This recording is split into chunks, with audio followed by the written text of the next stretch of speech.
आप सब लोगों को मेरा प्रणाम। एक चंद बातें जो मैं आपके सामने रखना चाहूँगा, ये कोई भाषण देने के उद्देश्य से नहीं है। मैं आपके अंतरात्मा को और आपके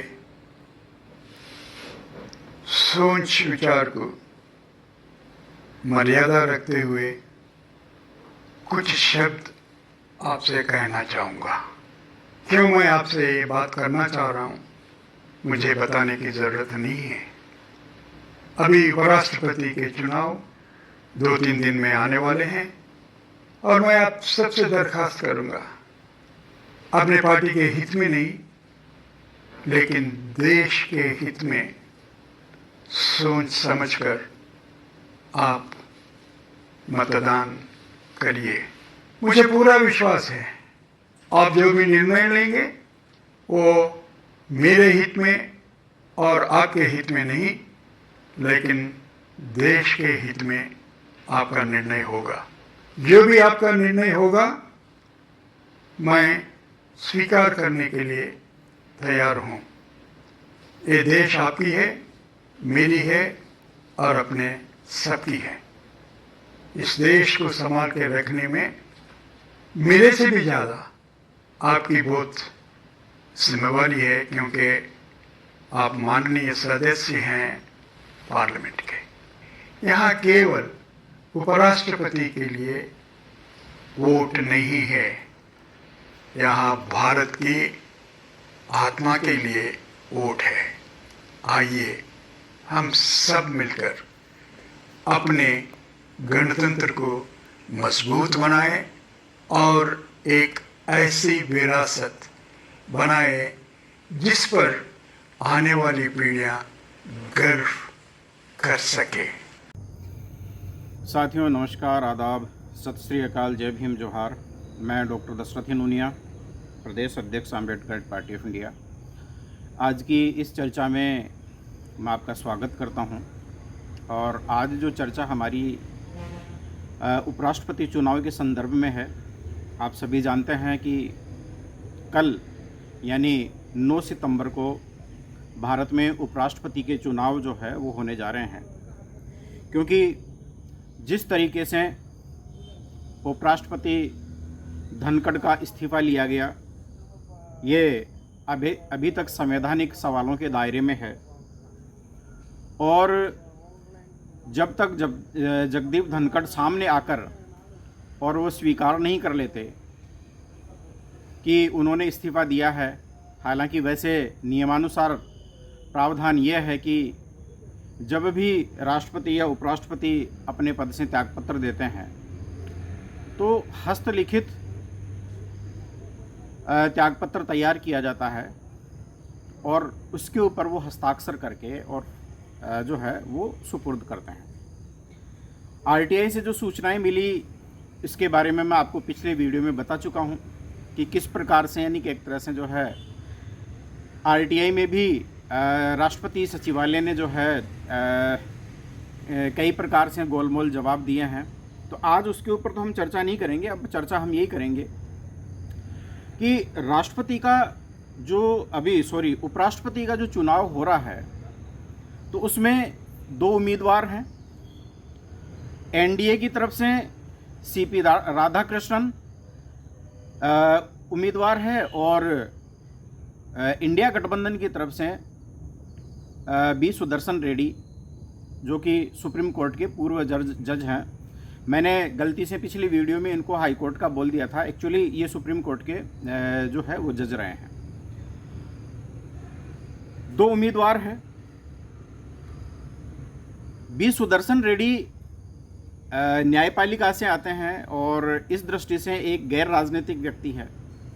और इंडिया गठबंधन ने इनको जिस तरीके से उम्मीदवार उतारा है उसको देखते हुए अभी एट प्रेजेंट एनडीए गठबंधन के उम्मीदवार, जो कि आरएसएस की पृष्ठभूमि से आने वाले सीपी राधाकृष्णन की स्थिति है वो बड़ी कमज़ोर बन गई है। हालांकि वैसे कमज़ोर नहीं है, अब इनके बीच में वोटों का गणित क्या है वो भी हम समझेंगे, वो भी हम जानेंगे। कौन सा उम्मीदवार चुनाव जीत सकता है और आने वाले टाइम में यानी भारत में उपराष्ट्रपति कौन व्यक्ति है वो उम्मीदवार होगा, कौन जो है उम्मीदवार है वो उपराष्ट्रपति होगा, ये हम आज विश्लेषण है वो हम करने जा रहे हैं। मैंने आपको बतलाया था लेकिन फिर से मैं आपको दोहरा देता हूँ कि उपराष्ट्रपति के चुनाव में राज्यसभा और लोकसभा के सभी सदस्य भाग लेते हैं और जो इनके जो निर्वाचन की प्रक्रिया है वो है आनुपातिक प्रतिनिधित्व की एकल संक्रमणीय मत पद्धति से गुप्त मतदान विधि द्वारा इनका चुनाव होता है। और इसके लिए इनको जो है कुल मतों से यानी कम से कम एक अधिक मत है वो मिलना चाहिए, यानी 50% से अधिक मत है वो प्राप्त होना चाहिए, तभी वो निर्वाचित माना जाता है। अब दो उम्मीदवार हैं, दोनों उम्मीदवारों में से ये तो साफ है कि किसी ना किसी को यानी कि एक तरह से बहुमत मिलेगा, लेकिन बहुमत एनडीए के उम्मीदवार को मिलेगा या इंडिया गठबंधन के उम्मीदवार को मिलेगा। अब आइए यानी कि एक तरह से टोटल यानी ये जो लोकसभा और राज्यसभा के जो वोट हैं, पहले तो हम ये जान लेते हैं कि कुल कितने वोट हैं। तो कुल जो वोट हैं वो 781 हैं। अभी एट प्रेजेंट जो लोकसभा और राज्यसभा के जो टोटल वोट हैं वो 781 हैं। चुनाव जीतने के लिए कितने वोट चाहिए, यानी 781 में 2 का भाग दिया जाएगा प्लस उसमें जो 1 है वो जोड़ा जाएगा। तो इस तरह से यानी कि एक तरह से जो है ये आपके वोट है वो बन जाते हैं 391, 391। ये एक उम्मीदवार को राष्ट्रपति उपराष्ट्रपति पद का चुनाव जीतने के लिए चाहिए। तो अब ऐसी स्थिति में एनडीए के पास में कितने वोट हैं? एनडीए के पास में कुल जो वोट हैं हम उनके बारे में यानी कि एक तरह से जो है वो थोड़ा सा चर्चा कर लेते हैं। एनडीए के पास में 427 सांसद हैं, यानी लोकसभा में जो है 293 इनके सांसद हैं और प्लस 134 जो है राज्यसभा में है। तो इस प्रकार से एनडीए के पास में 427 सांसद हैं और इंडिया गठबंधन के पास में जो है लोकसभा में इनके पास में 200 सांसद है, 249 सांसद है और 106 है वो राज्यसभा में सांसद है। तो इस प्रकार से टोटल जो सांसद है वो 355 जो है वो इंडिया गठबंधन के पास में है। यदि अब हम इन वोटों का यानी कि एक तरह से कैलकुलेशन करते हैं तो स्पष्ट है कि सीपी राधाकृष्ण चुनाव स्पष्ट रूप से जीते हुए हैं, लेकिन फिर भी बी सुदर्शन रेड्डी चुनाव में टक्कर दिए हुए हैं और पूरी तरह से अमित शाह और जो मोदी है तथाकथित अभी प्रधानमंत्री हमारे जो हैं, ये उनके लिए बहुत बड़ी टेंशन बनी हुई है, बहुत बड़ी जो है उनके लिए एक ये चैलेंज बना हुआ है।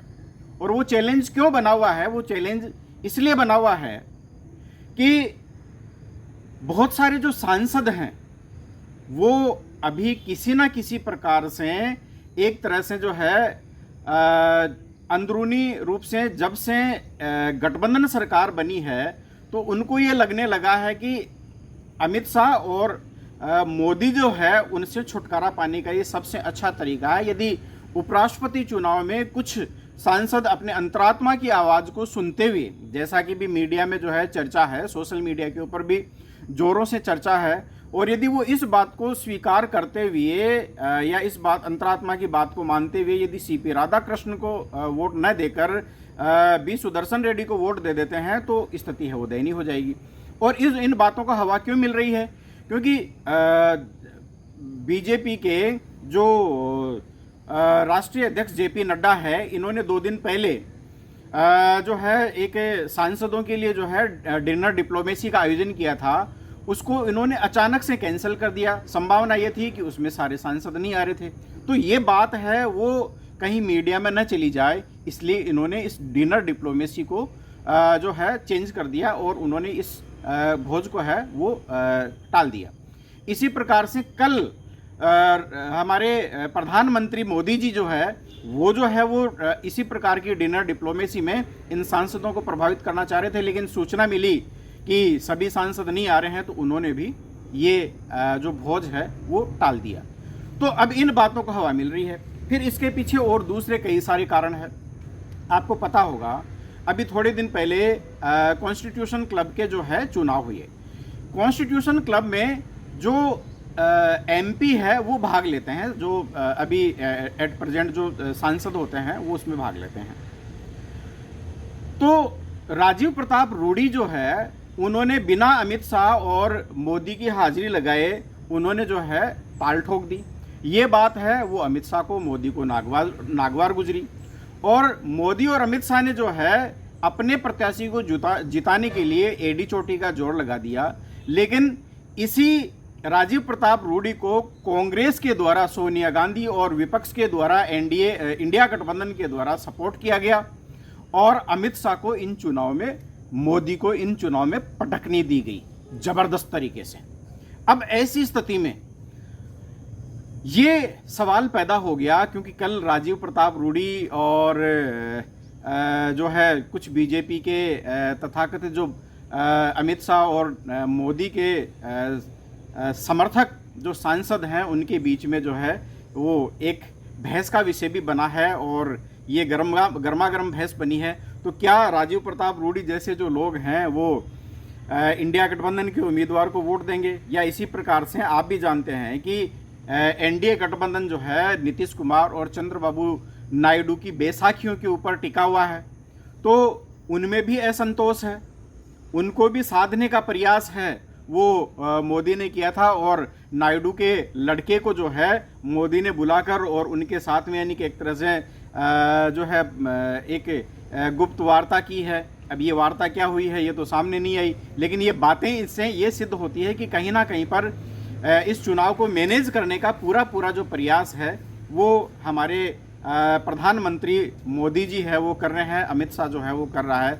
तो क्या ये गुजराती जोड़ी है वो ऐसा करने में सफल हो पाएगी या नहीं हो पाएगी, आगे आने वाले समय में क्या होगा ये तो जो है वो समय बताएगा। लेकिन कुल मिला के बात यह है कि कम से कम 130 से 133 सांसद अभी उपराष्ट्रपति चुनाव में ऐसे हैं जो डायरेक्टली एनडीए गठबंधन के पकड़ में पूरी तरह से नहीं है। यदि उनमें से 40-50 वोट छिटक जाते हैं तो सीपी राधाकृष्णन चुनाव हार सकते हैं और बी सुदर्शन रेड्डी चुनाव जीत भी सकते हैं। तो साथियों ये स्थिति जो है अभी वर्तमान में यानी कि एक तरह से उपराष्ट्रपति चुनाव के संदर्भ में होने वाली है। आपको हमारा ये विश्लेषण कैसा लगा आप हमें कमेंट्स करते हुए हमें ज़रूर अवगत कराएं। यदि आपको वीडियो पसंद आया है तो आप इस वीडियो को लाइक करें और हमारे चैनल को सब्सक्राइब करें। साथ ही साथ मैं आप लोगों से अपील करना चाहता हूं साथियों कि आप संविधान, सत्य, विज्ञान, मानवता, मानव अधिकार और अंतर्राष्ट्रीय कानून, कॉस्ट में ह्यूमनिज्म और अम्बेडकरिज्म में विश्वास करते हैं, ज्ञान, विज्ञान और मानवता में विश्वास करते हैं, इक्वलिटी, फ्रेटर्निटी एंड जस्टिस में विश्वास करते हैं, ह्यूमनिज्म में विश्वास करते हैं, तो आप हमारी पार्टी को है वो जिस रूप में भी मदद हो सकती है तन मन धन जरूर करें और साथ ही साथ जो है हमारी पार्टी से जुड़ने का प्रयास करें या ज़्यादा से ज़्यादा जो है इस पार्टी को सपोर्ट करें। बहुत बहुत धन्यवाद।